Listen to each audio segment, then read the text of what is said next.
Hey, what's up guys? DevOdallGamer here. We're back with more War Thunder, and we're going to be talking today about my favorite tank from World War II, the Tiger II, or the Office B with the Henschel turret.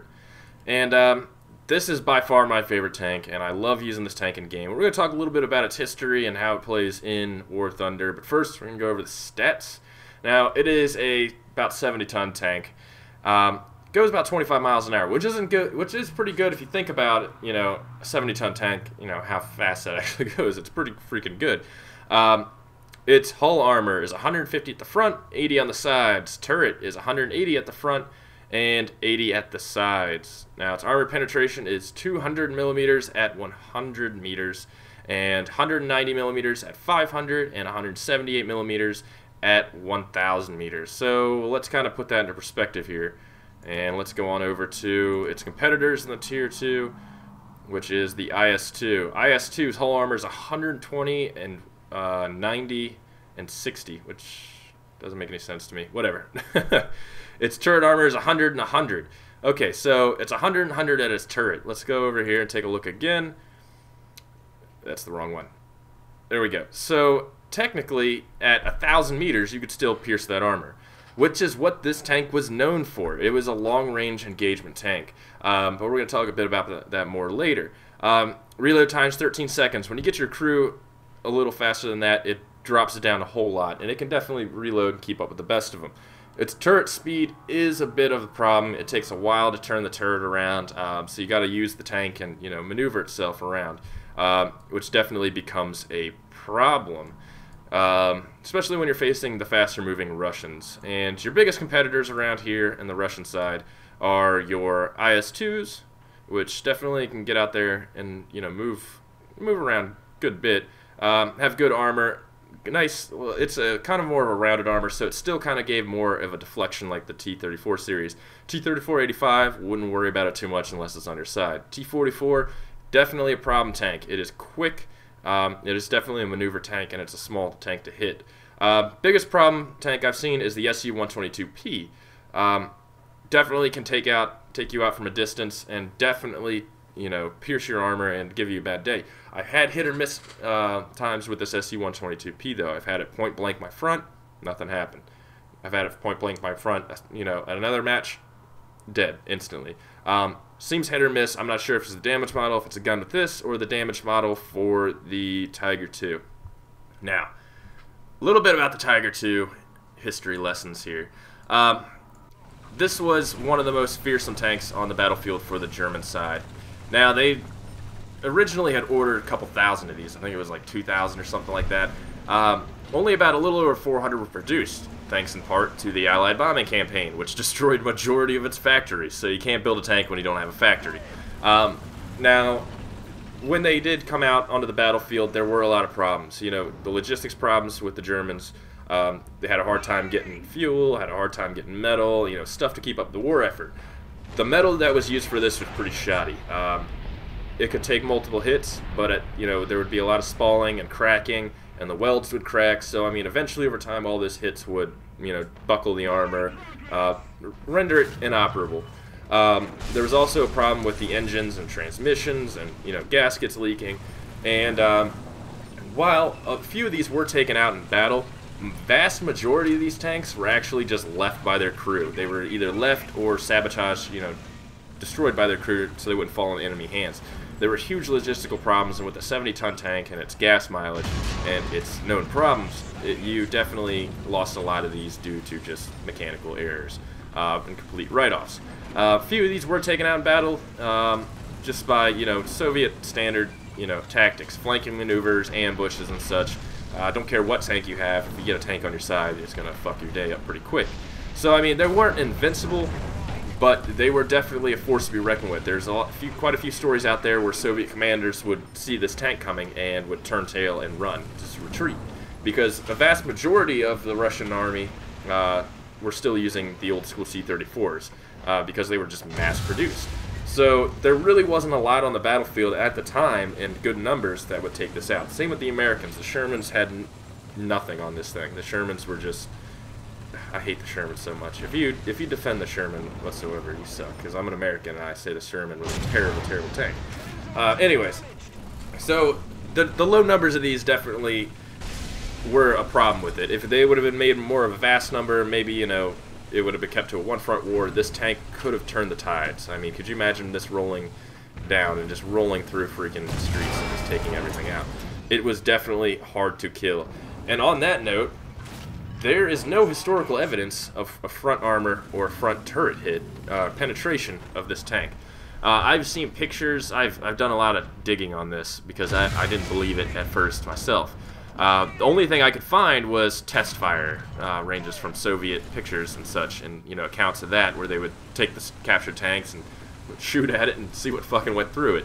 There was no, you know, battlefield hole penetration of the front of this tank in any sort of data I could find. Now, that's definitely, you know, it's good and all, but at that same time, it was, you know, what made it really kind of bad is that you could take a bunch of hits in the front, sure, but the weak armor and, you know, the welds and such, every time you took those hits, it would weaken and weaken and weaken the metal to the point where they would have to pull it out of battle because it would have taken one more, it would have gone through. There are pictures out of this tank with just absolute, just huge hits all over the front of it, and it was still operable. It could take a beating, and this is one of the few tanks that I would recommend you keep the front towards the enemy, you know, like a Claymore. You know, most people angle their tanks and such.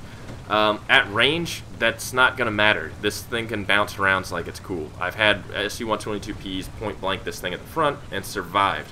Now, one of the biggest and best changes, I think, and the reason I like using this tank, is the Tiger, the first Tiger 1, had a huge problem of its little driver window being the weakest point of the front. And the only way to combat that was to angle the front towards the end, you know, towards the front. Because a lot of the times, you know, things couldn't penetrate the front of this thing when it was going up against the original Tigers. So they had to angle, you know, and once everyone figured out the driver port was a weak point and it would just go right on through and just destroy the inside of the tank, they started aiming for it, so they had to start angling the fronts. This tank was a huge change with that. They actually added the driver periscope up to the top, so you could still hit the periscope, but it's not going to go clean through the tank and damage the internals and through it and such.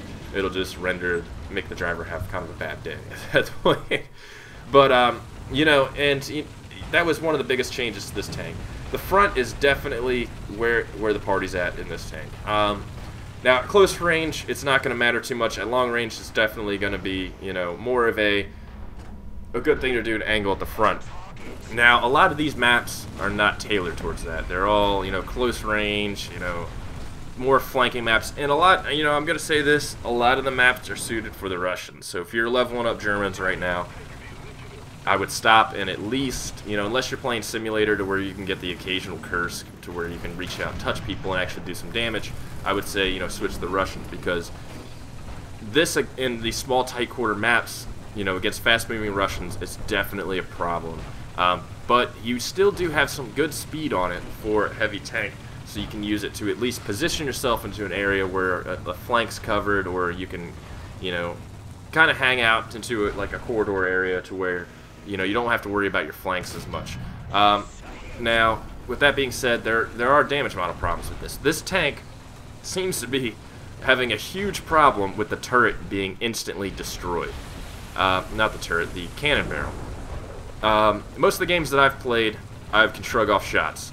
Now, every once in a while, like, you know, I'll take a turret hit. That's fine. Turret hit does nothing to me. It bounces, whatever. Well, during the bounce, it'll completely knock out the cannon barrel, to where if I fire a shot, it explodes and banana peels, or I have to sit there and wait through a 5-minute repair time.